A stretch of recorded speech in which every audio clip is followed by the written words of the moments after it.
डाक बंगला चौराहे को राम चौक के नाम से अब पुकारा जाने लगा है। क्या आप भी कहीं छोटी सी कोशिश करेंगे कि डाक बंगला जो अंग्रेज़ों का नाम दिया हुआ है उस चौराहे का नाम राम चौक हो जाए?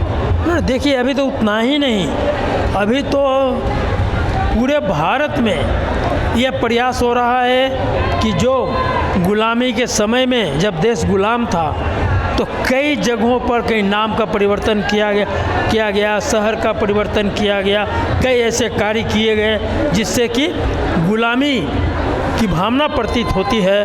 और डाक बांग्ला यह तो एक वाकई में यह जो है सो एक गुलामी का प्रतीक है और अंग्रेज़ों की देन है, तो इसलिए इसे तो समाप्त होना ही चाहिए। कार आप हैं बिहार संवाददाता के साथ और मैं हूं मनोज चतुर्वेदी। गंगा प्रसाद राज्यपाल जो हैं आ चुके हैं, उनके साथ कमेटी के जो न्यू मार्केट कमेटी के सचिव जो हैं शशि चौरसिया भी हैं, संजय गुप्ता, और ये देखिए स्वागत हो रहा है उनका।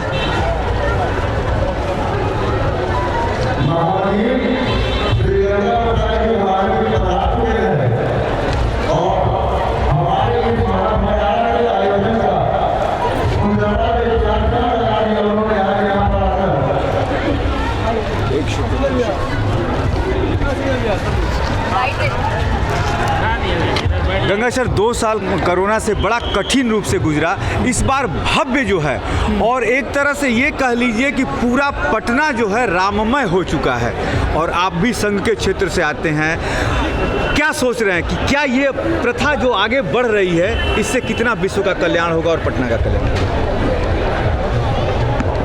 देखिए, भगवान राम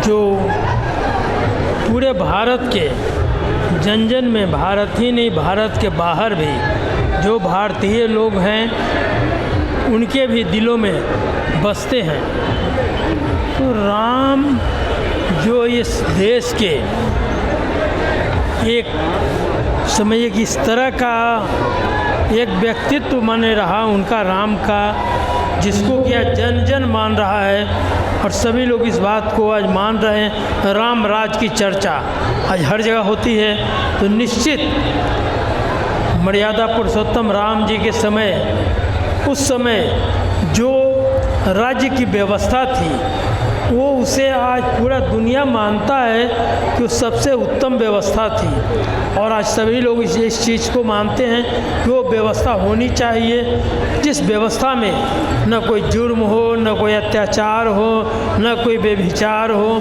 न कोई चोरी हो, न कोई डकैती हो। तो ये तो सिर्फ राम नवमी मना लेना और सिर्फ आकर के जल ढार देना कोई पर्याप्त नहीं है, बल्कि उनके जीवन को, उनके जीवन और उनकी व्यवस्था उसे अपनाने की आवश्यकता है। और यदि पूरा भारत यानी पूरा विश्व जो है, जो वो व्यवस्था रामराज के समय जो व्यवस्था थी, यदि वो व्यवस्था कायम हो जाए तो संसार से आतंकवाद नाम तो कुछ रहेगा ही नहीं। संसार में व्यभिचार, अत्याचार, जुर्म, लूट खसोट ये सब समाप्त हो जाएगा। इसलिए भगवान राम की जहाँ तक उनकी जीवनी है, उनकी जीवनी का एक एक क्षण को लोगों को अपनाना चाहिए। किस प्रकार से कल्पना कीजिए, जिस समय राज्याभिषेक हो रहा है, लेकिन यह नहीं है कि राम कोई खुशी मना रहे हैं, और जब तय हो गया कि राम को 14 वर्ष का वनवास, उस समय कोई चेहरे पर सिकन नहीं, मतलब कोई फर्क नहीं, सिर्फ वो इस बात को मानते थे कि हमारा कर्तव्य है, इस कर्तव्य का निर्वहन करना है। आज देखते हैं, आज तो राजपाट के लिए कितना खून खराबा हो रहा है, अत्याचार जुर्म होता है कि कौन चुनाव में जीतेगा, कौन गद्दी पर बैठेगा। तो फिर सिर्फ माने ये रामनवमी मनाने से नहीं, बल्कि उसे अपनाने की आवश्यकता है। सिर्फ राम के चरित्र जो रहा उनके अपनाने की आवश्यकता है। तो आज यह एक उत्तम कार्य है और सबके अंदर यह राम के प्रति यह भावना होनी चाहिए कि राम का जो चरित्र है उस चरित्र को हम अपनावें और अपना करके और इस बात को पूरे विश्व को हम एक आदर्श प्रस्तुत करें। भारत में इस प्रकार की व्यवस्था बना करके पूरे संसार को यह बताएं और कि हाँ, यह जो है व्यवस्था आप सभी लोग अपनाएं। और इतना ही नहीं, भारत तो ये मानता है वसुधैव कुटुंबकम, ये मानता है पूरा संसार हमारे कुटुंब के समान है और इसलिए इस बात की व्यवस्था मन होनी चाहिए और सभी लोग मिलजुल करके ऐसी व्यवस्था, ऐसा कार्य करें जिससे कि जन जन का कल्याण हो, जुर्म अत्याचार समाप्त हो, बेविचार समाप्त हो, लूट खसोट समाप्त हो और लोगों के दिलों में एक अच्छी भावना आए। इस चीज़ को अपनाना चाहिए।